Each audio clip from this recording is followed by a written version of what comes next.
Hello guys and welcome back to Full House Sports here with myself Charlie, and today we are going to be talking about Glasgow Rangers and what is going terribly wrong north of the border at Ibrox. Their season so far has been a disaster, and new manager Russell Martin, new owners, the 49ers group who also own Leeds, both of their tenures, both of their reigns have not begun ideally. Now, Rangers is a club that I hold quite close to my heart. I've been lucky enough to go up to Ibrox to experience a game up there.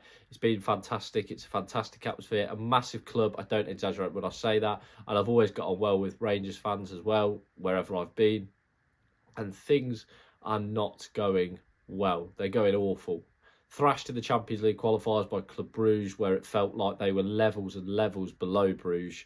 Now winless in the league, 5 games in, 4 draws and 1 loss. The loss at the weekend to Hearts at home led to fans chanting anti-Russell Martin chants that I can't exactly say on here.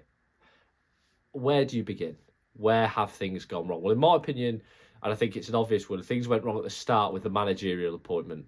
Russell Martin was not the right fit for Rangers. Now, Rangers at the end of last season obviously had Barry Ferguson, a club legend in his own right, in interim charge.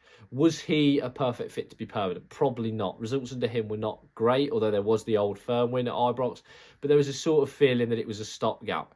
However, the owners sort of promised, the new owners anyway, promised that there'll be a brand new fresh start and this new manager would be backed and it was going to be a really exciting project. And then the appointment has felt underwhelming from the very start. I saw a shocking statistic the other day that Russell Martin has won one of his last 15 league games. Of course, us fans south of the border will remember him at Southampton last season, where I think actually he came across as quite arrogant and quite one-dimensional. He felt to me at Southampton like he'd looked at what Vincent Kompany had done at the season before at Burnley, where yes, he'd got relegated, but he got himself a bigger job, i.e. the Bayern Munich job, by playing a certain style of football. And it felt to me like Russell Martin went in with Southampton with that same mentality. Yes, we might get thrashed, but we're still playing this sort of idealistic, possession-based football that he's played throughout his career, that his teams have played, whether that be at MK Dons, whether that be at Swansea, or whether that be at Southampton. And now it appears that he's trying to imprint on Rangers. I mean, I saw, again, 15 out of his last 50 games he's won in all competitions. That's quite simply not good enough.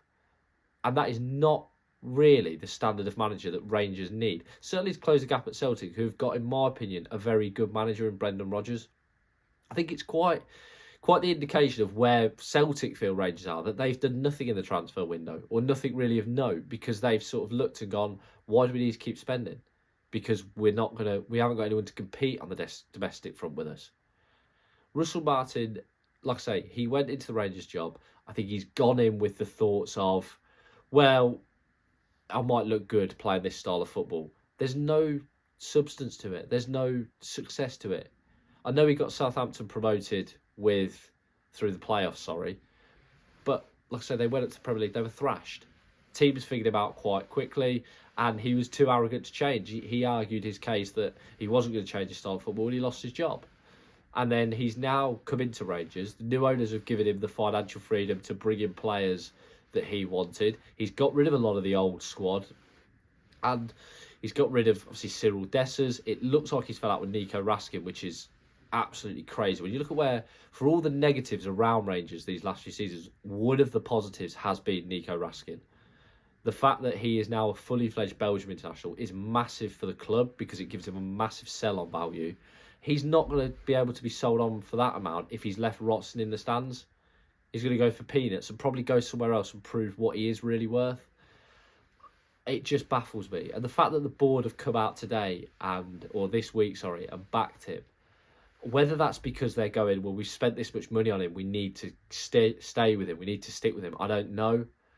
But it's not working. And there's a lot of managers out there that are ready to sort of come into a club, and you think they would be a much better fit. An obvious one is Nuno Espirito Santo, who's just lost his job at my beloved Forest. He'd be a fantastic fit for Rangers. He's got experience of winning leagues that are not necessarily the top 5 leagues. You know, he won the league in Saudi Arabia with Al Ittihad. Whether the Scottish League and Saudi Arabia League, where they lie standards-wise, I wouldn't like to argue. But that's proof that he can sort of play in these smaller, I guess, leagues I don't want to use smaller leagues as a saying, lesser leagues, I guess, and had success there. His style of football at times could be slightly pragmatic, but Russell Martin's gone on about this free-flowing, possession-based football. We've seen nothing. We've seen nothing to suggest that this is going to be successful. You know, it's the oldest saying in the book, isn't it? What style of football do you want to play? Winning football. That's what Rangers Football Club demands. It demands winning football. It doesn't matter if you have 80% possession. If you're losing 2-0 at home to Hearts, it doesn't matter. Like, you know, the Dundee game, if Dundee had their wits about them, they could have quite easily won that one as well. The fact of the matter is that 5 games in, the title race is done. Celtic aren't going to let this slip now. They're not going to let their lead slip. The only factor in the title race might be Hearts, who look a fantastic side. But, you know, you've got a Rangers side who are going into a European campaign with Russell Martin in charge. Are you thinking, is that best practice? The other thing I want to touch on, though, about Rangers, and I think it's been spoken about a lot recently, and it's really worrying for the club. And this is not just Russell Martin, but this is in and around the club, and you hope the 49ers group can fix, is this player trading model. It's been bandied about for years at the club about the player trading model, about how they're going to buy low and sell on. Where's the success come from that? Calvin Bassey would be the obvious one, but there's been a lot that have been signed and not done a great deal. Actually ended up leaving either on a free or being tied down to long contracts. The club have been desperately trying to get rid of him. Ramon Matondo is a perfect example of that, who's a player actually on his day I quite like, but his day comes once in a blue moon. You know, he scored that fantastic goal. I think it was the Old Firm the season before last, or was it last season, where he scored that fantastic goal. And you thought, wow, that was it. There was no kick on from that. He's had loan spell after loan spell where he's seemingly failed to impress. And you're left sort of wondering, why is he still at the club? Well, because quite simply, you haven't got anyone to buy him. Kieran Dow's another example. Kieran Dow's a player who, when he was on loan at Forest a few seasons ago, I really liked. But it appears that his confidence is gone.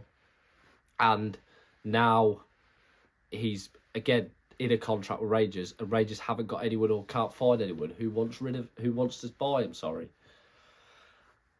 I just think the 49ers group, I get where they're going, but they've got to make a statement now, and they've got to bring someone in who's going to sort the club out, because it's messy, really messy. Academy players are being let go for peanuts or for free, and then going on to sign contracts. I can't remember the lad's name, but was recently released by the academy. He's now gone on to sign for Arsenal. Billy Gilmour is obviously a very prominent example, was allowed to leave. Obviously, he wanted to go south of the border, but was allowed to leave to Chelsea. Look at where he's gone. There's been other examples as well of players leaving the academy and going on and signing for other clubs. And you think, well, why have they been allowed to do that? That's just one thing. A club like Rangers cannot afford to not have a production line of players. And I also think the standard of player that the club has brought in, I know the phrase not a Rangers player is one that's been sort of mocked by people recently, saying, well, you know, the Rangers players in the 90s now are playing in the Premier League. You know, there's not Paul Gascoigne, for example, the Paul Gascoigne of today, whoever that may be, Phil Foden, Cole Palmer, whoever, isn't going to go and play for Rangers. Brian Laudrup, the Brian Laudrups of today, aren't going to go and play for Rangers. But the point is that the players that have signed for Rangers at the minute are substandard, to say the least. They are, in my opinion, not good enough. Probably wouldn't get in a top-level championship side. There's so much that's wrong. And as well, there's been so many systematic errors in terms of Clement was brought in, wasn't given a lot of money because the manager before him, Michael Beale, was given the money and signed pretty average players. Obviously then, before him was Van Bronckhorst, who I thought didn't do too bad a job, and got it, but struggled to win games in Scotland. And then obviously before him was Gerrard, who was not backed because of whatever else and went to Aston Villa. It's a real sort of error after error after error in the run of the club at all levels. And I think the 49ers have got to make a statement now that this is not going to be allowed to continue under our ownership. We're going to get rid of Russell Martin. We're going to say, no, we demand success. Because at the minute, there's not a lot known about what their ambitions are for Rangers. I'm worried personally, what are their ambitions and why, you know, they're owning Leeds. I would hope that they would not be stupid enough to underestimate the size of Rangers and sort of think, oh, they can sort of become an afterthought. No, this is a huge club, a massive, massive club, one of the biggest in Britain.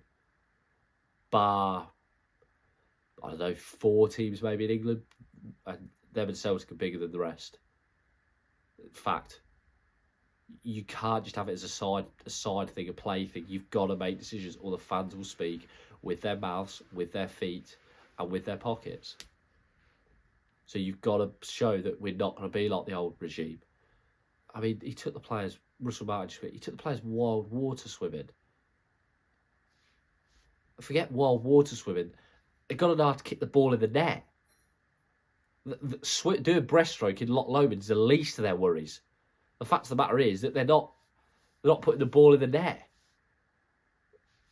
And then I can't remember what the other bit of that I read was, but just baffling. You think you're already under the cosh. You know that's going to be leaked to the media.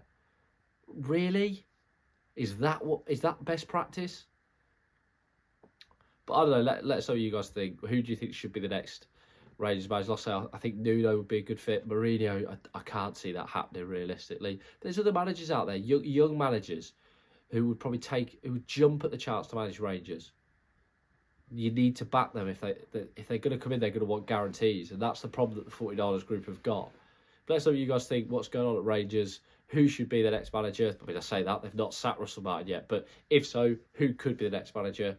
And what could be fixed about the club? If you like the video, please give it a like. And if you like the content of the channel, please subscribe. Anything you guys do is much appreciated. Thank you.